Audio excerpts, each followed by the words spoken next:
動くな。お前ら、おい。手頭の上で組め。はよせが戸玉ぶち抜くぞ。お前ら何をやってるか分かってんのか。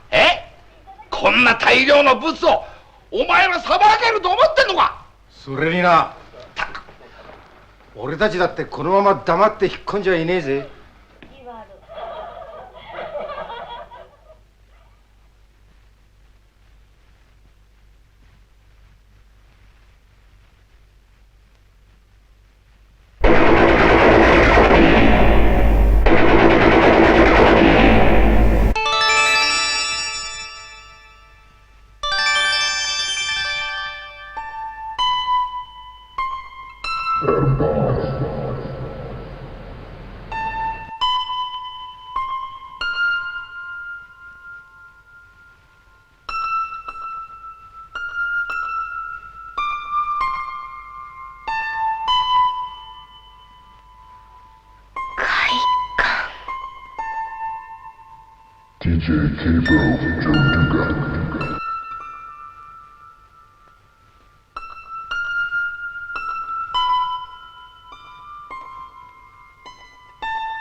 Infinity music.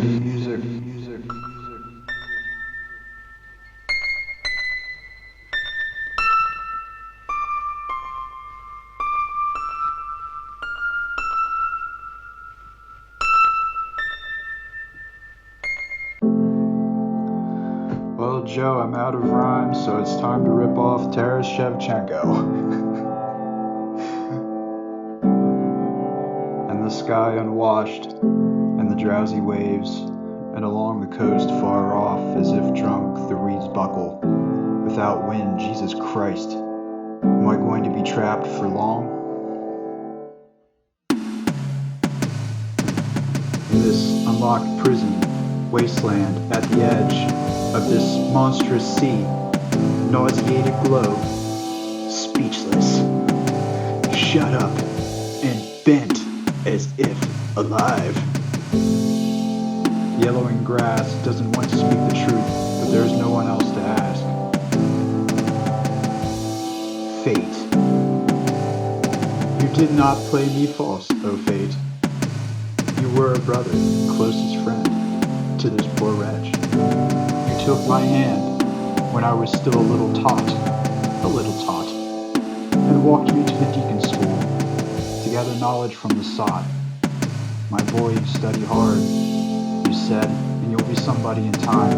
I listened, studied, forged ahead, got educated, but you lied. Why am I now? But never mind. We've walked the straight path, you and I. We have not cheated, compromised, or lived the slightest lie. So let's march on, dear fate of mine, my humble, truthful, faithful friend. Keep marching on, their glory lies ahead. March forward, that's my testament. The reaper, through the fields the reaper goes, piling sheaves on sheaves in rows. Hills, not sheaves, are these. Where he passes, howls the earth, how the echoing seas. All the night the reaper reaps, never stays his hand nor sleeps. Reaping endlessly, whets his blade and passes on. Hush, and let him be. Hush, he cares not how men writhe with naked hands against the scythe. Wouldst thou hide and feel the town where thou art? There he will come. He will reap thee down. Reap thee down. Reap you motherfuckers down. Serf and landlord, great and small, friendless wandering singer, all shall swell the sheaves and grow to the mountains. Even the czar shall go, and me to the scythe shall find, cowering alone behind bars of iron, swift and blind. Strike and pass and leave me stark, forgotten in the dark.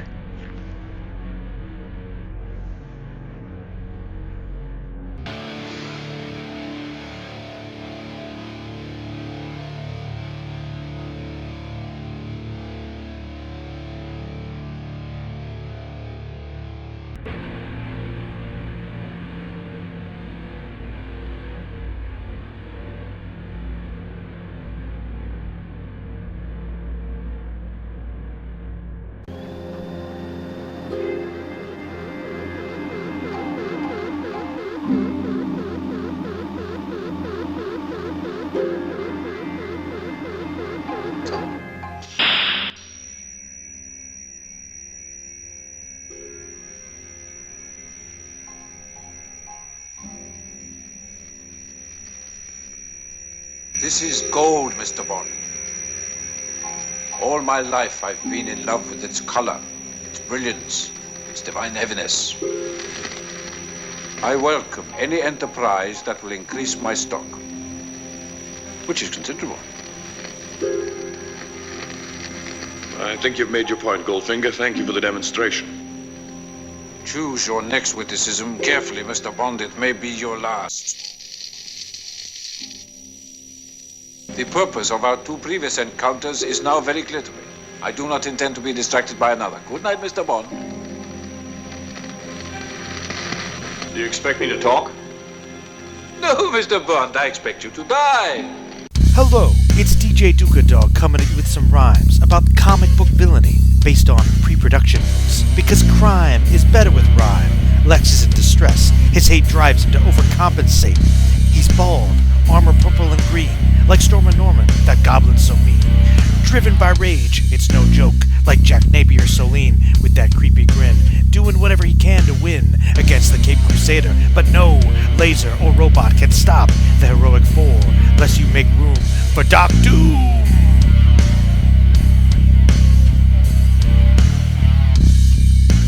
See, it's required by the title, it's in our name, the whole rap game, because we must deliver the verse before we disperse. Though, let it not be misunderstood, I never implied I was very good. Oh yeah, that's it.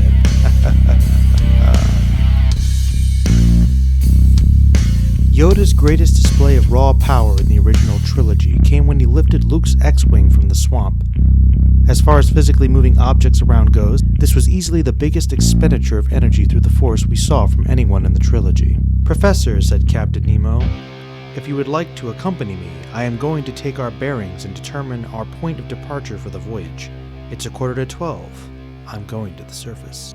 Now Harkonnen shall kill Harkonnen. For Grant, there remained an unfinished piece of business from the Civil War: Mexico. In 1862, Napoleon III began to send an army of occupation to Mexico under the pretext of collecting overdue debts to topple the legitimate government of Benito Juarez and install a puppet regime under Ferdinand Maximilian, an Austrian archduke. Two of our boys had escaped during the night, so at dawn we still hadn't left.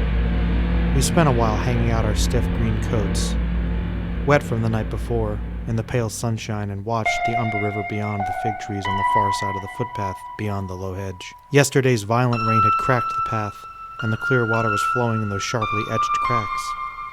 Swollen by rain and melted snow, and water from the breached reservoir,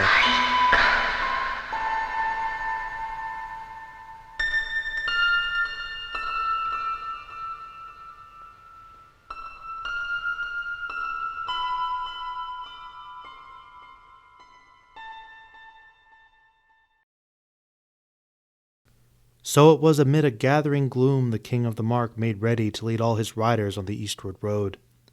Hearts were heavy, and many quailed in the shadow. But they were a stern people, loyal to their lord, and little weeping or murmuring was heard. Even in the camp and the hold where the exiles from Idaras were housed, women and children and old men. Doom hung over them, but they faced it silently. 2 swift hours passed, and now the king sat upon his white horse, glimmering in the half-light. Proud and tall he seemed, though the hair that flowed beneath his high helm was like snow, and many marveled at him and took heart to see him unbent and unafraid.